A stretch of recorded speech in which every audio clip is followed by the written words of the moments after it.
Greetings and welcome to video lesson number 2, an overview and introduction to audio editing. So what exactly is audio editing? You probably have some idea or you wouldn't be watching this. Audio editing is a process of improving the audio recording to make it presentable and consistent with the standards representative of ministry. It includes removing mistakes and errant sounds as well as any objectionable content, plus ensuring the volume level is consistent and the program is easy to understand. In the end, an edited program should sound like it has not been edited, but should sound like a professional presentation. And just as a way of an example, what you see on the screen is the recording for what I'm saying right now. And frankly, I'm just giving you something to look at for a few minutes while I go over the responsibilities and expectations. Common things that are encountered when editing for Strong Tower Radio are spoken mistakes, where the speaker will correct themselves and the editor needs to remove the mistake so it sounds like it was never made. When done correctly, no one can tell that the edit was made. After you make an edit, listen to before and after the edit to confirm that it sounds natural. Other things to edit out are breathing, especially loud breathing, but frankly, even some normal volume breathing can be distracting. Also, long pauses need to be removed. A few seconds of dead airspace is not good for radio, however, no pauses at all is also not realistic. And of course, you need to remove the non-words such as Be careful with those as they frequently go right from the non-word into another necessary word and it may be difficult or even impossible to separate them and still sound natural. Other times they happen all by themselves and can be easily removed. More challenging things to edit are when a person misspoke but did not correct themselves. If they did it in one spot but said it correctly in other places, you could copy the correct phrase and paste it over the incorrect one if it will still sound natural. Other things to look out for are anything that would portray the SDA Church or Strong Tower Radio in a bad way. Even things that are recorded in our studio can be seen as negative after a while, or if other portions are removed and give it a bad context. When edits are made, be sure to factor in any content that is remaining. If you have to remove a section but later on the presenters refer back to the part that you removed, you will need to account for that as well. If you have any questions, contact the lead editor or the production director. As far as the expectations for the audio editors, we expect you to do as well as you can, but you won't be perfect when first starting out. It's okay to leave a mistake alone if your edits are only going to make it worse. Just make note of it during your final version and let the lead editor know about it, and perhaps they will be able to resolve it. Sometimes, unfortunate sections of audio are the only option, and so they will make it into the final version. If you have any questions about what to do with a particular section, contact the lead editor or the production manager. Also, notify the lead editor or production manager immediately if you notice something wrong with the entire recording, such as a hum or buzz throughout the entire session. Also notify the production manager if you are running into issues with completing the project at the expected time. When you are done editing, listen to the entire recording to verify that everything has been addressed and that all edits sound natural. Best way to do this is to not look at the computer screen during this time. Listen the same way that the radio listeners will. The files you edit may be reviewed and finalized by the lead editor. They will review the entire program and make any further corrections as necessary, as well as add music. So in summary, remember that edited audio should not sound like it has been edited, it should sound natural. And listen to the audio after making an edit to confirm that the edit was done correctly. When you are done, listen to the whole recording without looking at the computer screen to verify how it sounds.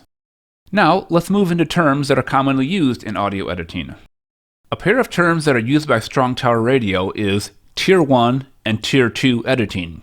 This is where the Tier 1 editor does the bulk of the editing, and then the more advanced Tier 2 person will make the more complex edits, if any are necessary, as well as adding the music and other necessary bits to the project, and then make the final version that will be broadcast. If you are watching this video, chances are you will be the Tier 1 editor, and someone else will be the Tier 2 editor. DAW is the acronym for Digital Audio Workstation. In simple terms, DAW is the computer software that you use to perform the edits. Cakewalk is the software that I am using for these videos, but I also have Pro Tools as my high-end software. Cakewalk is what I recommend to those starting out as it is free. A DAW has the capability to edit several recorded tracks in one session, such as where an interview has each person on their own track. Music will be on a separate track as well. This is different than a wave editor such as Goldwave that has been commonly used in the past at Strong Tower Radio. A wave editor can only edit one wave file at a time. Speaking of which, There are two audio file types that you will hear about, WAV and MP3. In simple terms, WAV files are uncompressed audio files, so the audio quality is higher, but so is the file size. MP3 is an audio file format that is compressed, resulting in a smaller file size, but also lower quality. Now, some people cannot tell the difference between a WAV and a high-quality MP3. However, making an MP3 of an MP3 of an MP3 and etc. will certainly lead to reduced audio quality. The original recordings of any audio should always be in WAV and should remain as WAV through the Tier 1 editing. The only time you export the audio as an MP3 is for a draft or in some cases for the final version, but even then only as a high-quality MP3. The next term is FTP, or File Transfer Protocol. This is the main method used to retrieve and send audio files to Strong Tower Radio. Email programs may limit file sizes, but FTP can handle much larger files that you will encounter when editing. Server is the storage location where the FTP stores and retrieves the files. So the FTP is the interface, and the server is the online place where they are actually stored. Recording, or better known in the studio world as tracking, is the process of capturing audio. Ideally, this is performed in a recording studio where the environment has ideal acoustics and quality equipment. Using consumer products in your living room will certainly have an effect on the quality of the recorded files. Editing comes after tracking, and is any change to the WAV file by adding or removing content, such as mistakes. The next step after editing is mixing, which involves what the WAV file will actually sound like. Mixing does not change the content of the WAV file, but applies non-permanent enhancements such as volume, equalizer, panning, compressor, reverb, delay, aux sends to virtual tracks, and many other things that probably make no sense at this point. Mixing is essentially how the tracks interact with each other to produce the final sound. While some volume adjustments take place during the editing, fine-tuning is performed within the mixing. In the case of Tier 1 and Tier 2 editing, the mixing process is performed by the Tier 2 person. The last step in the process is mastering, which takes the mixed file and does the final touches and makes it a broadcast-ready program. Mastering is much more detailed in music than in spoken word programs that make up the majority of Strong Tower Radio content.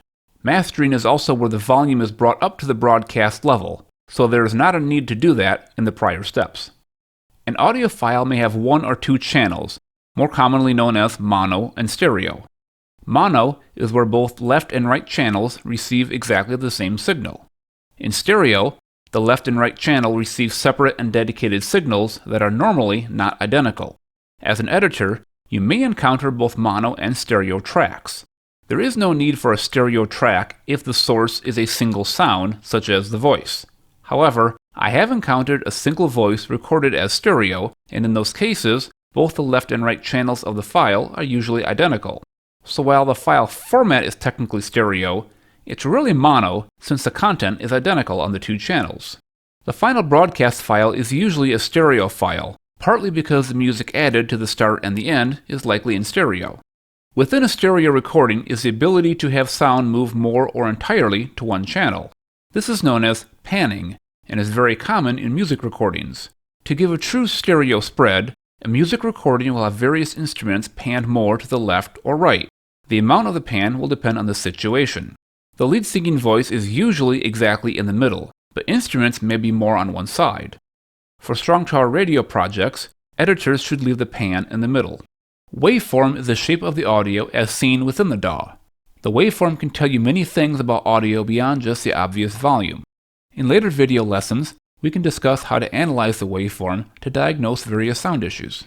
Each recording is known as a track, so each recording project is classified as either single track or multi-track.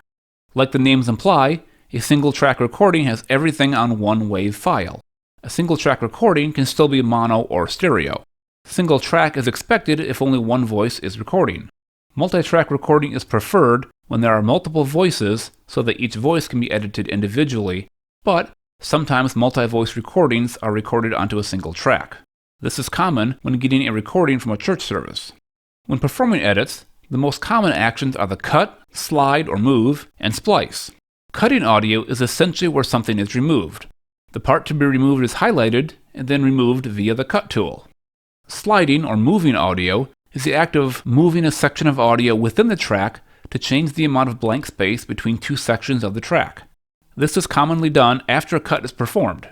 Splicing audio is where two sections are seamlessly joined together, such as after a cut is performed, where both sections are part of the same sentence. So sliding is part of splicing. A splice can also be used for two separate WAV files that need to be joined consecutively into a new track. A clip is a short segment of audio. A clip can be created when making a cut. It can also be copied and pasted from the track or from another track. Equalizer, or EQ for short, is a tool used to change the tone of the audio. Frequencies can be raised or lowered to achieve the desired result. Sample rate is the number of samples that are processed per second. The higher the number, the better the audio quality. An audio CD or commercial MP3 has a sample rate of 44.1 kHz. Kilo means 1,000 and hertz means cycles per second, so 44.1 kHz means 44.1 thousand or 44,100 samples are processed each second. As a comparison, a telephone is commonly around 8 kHz. You can hear a significant difference in quality between a telephone and a professionally recorded song. The industry standard for audio quality is 48 kHz, so movie quality is actually higher than CD quality. Many recording studios record at twice the sample rate of the final product in order to reduce the distortion caused by applying effects. So, they could record at 96 kHz for a 48 kHz project, or 88.2 kHz for a 44.1 kHz project. Then when they make the final mix of the recording, they render it at the intended sample rate. The range of perfect human hearing is 20 Hz to 20 kHz. A sample rate can handle up to half of the number used, so 48 kHz can handle up to 24 kHz, and 44.1 can handle up to 22.05 kHz, both of which are above the highest possible frequencies that we can hear. Theoretically, a 40 kHz sample rate would be sufficient.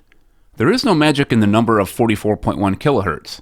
That specific frequency comes from a legacy approach to audio recording that is simply carried over to us today.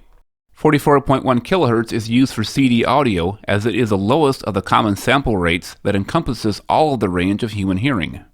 Signal-to-noise ratio is the measurement used to compare the level of the audio signal as compared to the level of the background noise.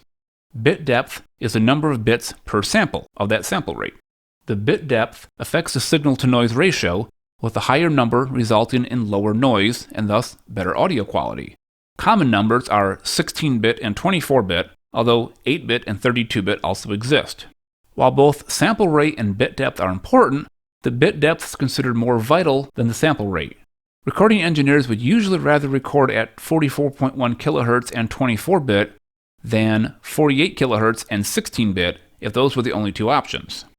Why this is important is because you may have the option to set these parameters when you import your audio into your DAW. Because spoken audio is not as critical to the frequencies captured, we can get by with 44.1 kHz, so that is the most common sample rate for the files that you will edit.